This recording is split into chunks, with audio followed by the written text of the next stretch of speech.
to you, Rain. Alright.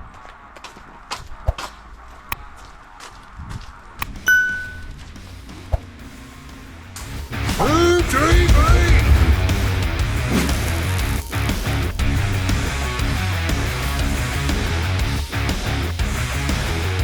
That guy there. Suppose I've got to film something, you know. Yeah. Of course, every time I go to move a bike, it's raining. Look at that. It's funny, I showed somebody a picture of this and they were like, oh, the red looks a bit darker. I'm like, don't worry, when it's in the sun. I know, it's deceiving in the photos and that. Yeah. It looks darker.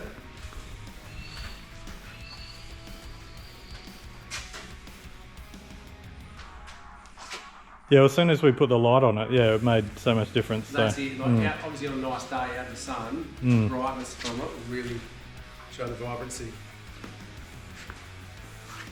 Yeah, awesome, man.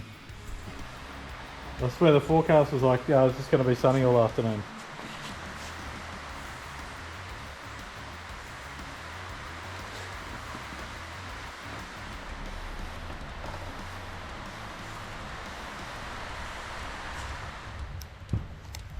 Action shot.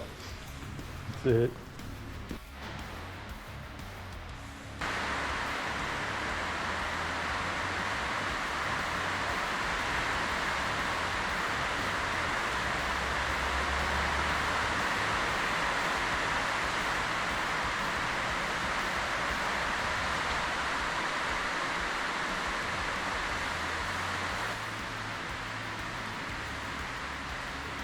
Well, I got told I need to water my lawn more, so.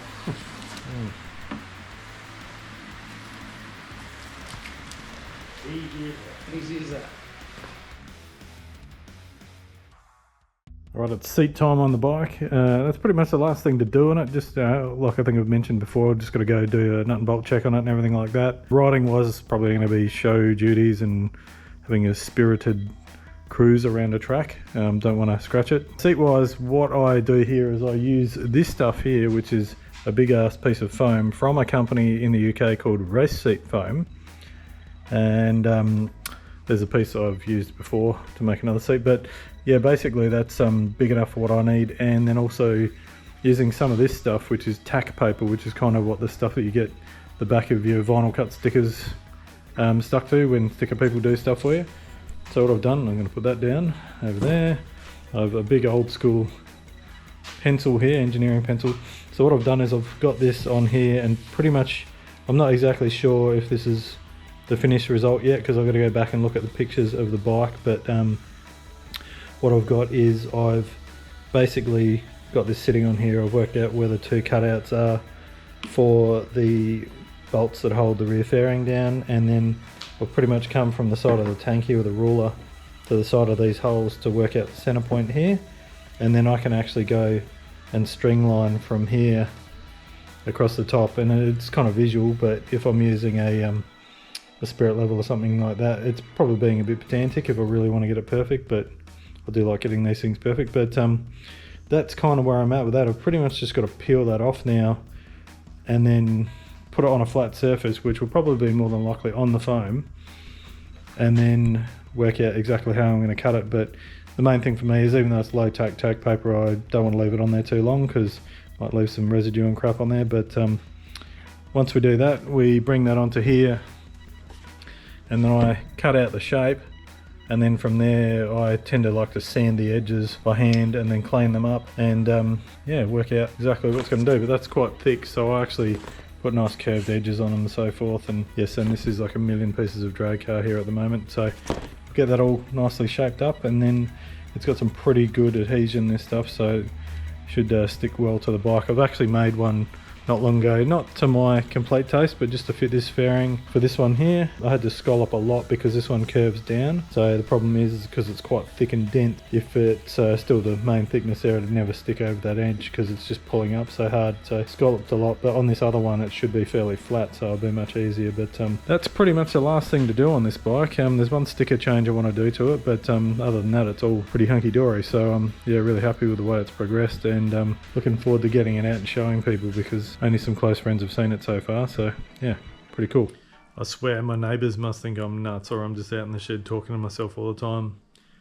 Just the life of a lonely YouTuber messing around in his shed. Anyway, enough about me.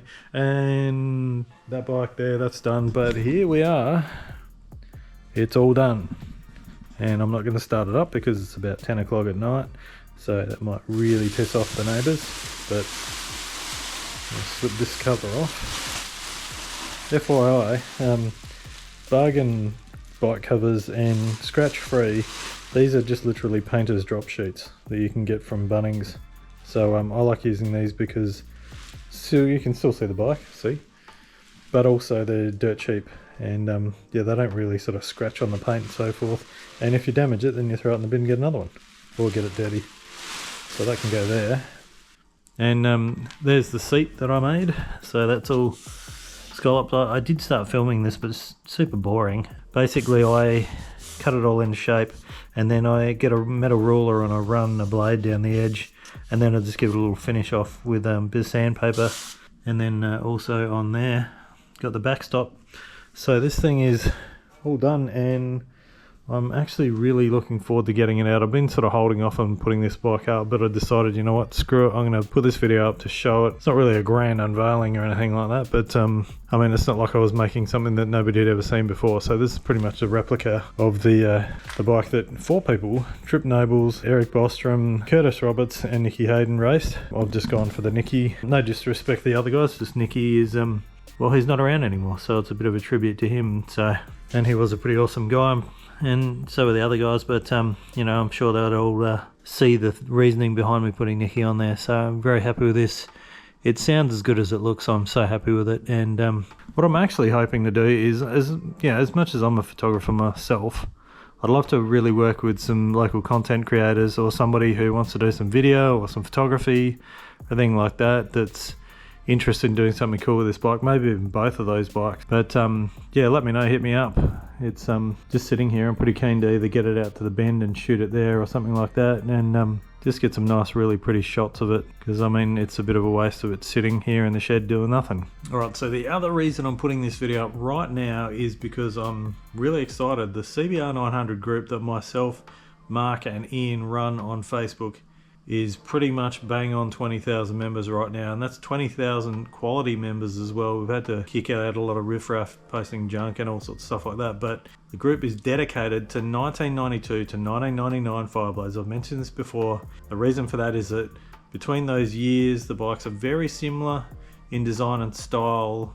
Mechanically, there's, you know, they change over the years. There's 4 different gearbox ratios, stuff like that, but essentially they're the same bike, just updated. So the reason we've got that group is that all the members can help each other out, offer advice, sell bikes, sell parts, everything like that, and it's all relevant. If we start letting other bikes in and so forth, then it messes it all up. But yeah, it's gone really well. And the other thing I'm going to mention, which is even more awesome, Bendix Moto, who I've been working with, have also got brake pads to suit CBR900. They've got the SRT and the Ultimate Plus pads, which is very cool. I've actually got these in my 92 already, and these ones here are for 98. So, well, 98, 99. But yeah, very excited about that too, which is great because such an iconic bike, and yeah, I love them because I think they're the best motorbike ever built. Me personally, yep. And I'm not wrong, if you just ask me. Anyway, thanks for watching. I'm going to do a couple of giveaways on the Facebook group just for the CBR guys, but please make sure you subscribe because you have to be a subscriber to win these giveaways. So head over to that group. Make sure you fill in the answers properly to become a member of the group, otherwise you won't get in. But a couple of giveaways coming up, and yeah, thanks for watching.